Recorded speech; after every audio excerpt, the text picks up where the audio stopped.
Heminim buka kolom ni hi kachiang tami lawa March thlatir nge February thlatop lampang vel khan ka hre herinain azung alo ke na sa tawa pota pakhat chu ka phun ve me ya pot lian deuh leka zon atang hi chu atang pathum hi chu huan so ta huan zau ka phun atan ka tia hetinga kolom hi athat san chu ara ma phun kuma te akum le ta ra mai ta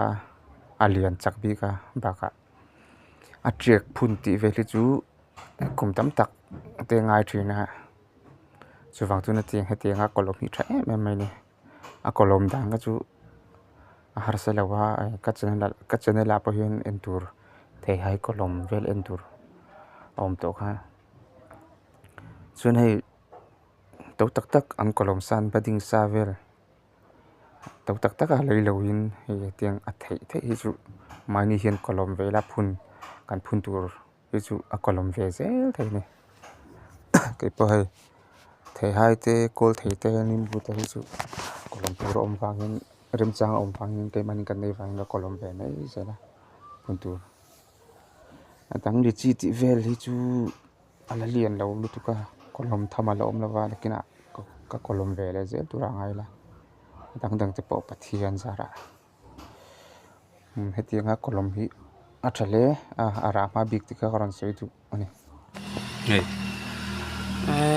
sung hi lo kai na sa to ko nung nge ngai chu bon lut tu ko sung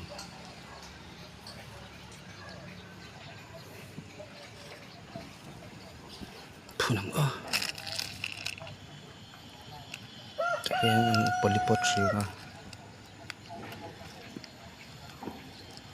polipot ang atihan sa ta huwag kalma sa vele punta tanang chen zau le te der me pali ka koloma hai phun so na phun vek to pakhat chu sa ta pota ka da phun ve me pathum hi chu huan lama phun phei le hun lama khan kung riat ka nei to dia som pakhat kung som pakhat dong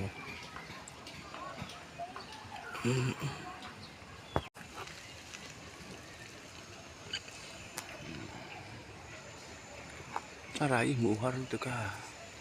da te ko da te ko da te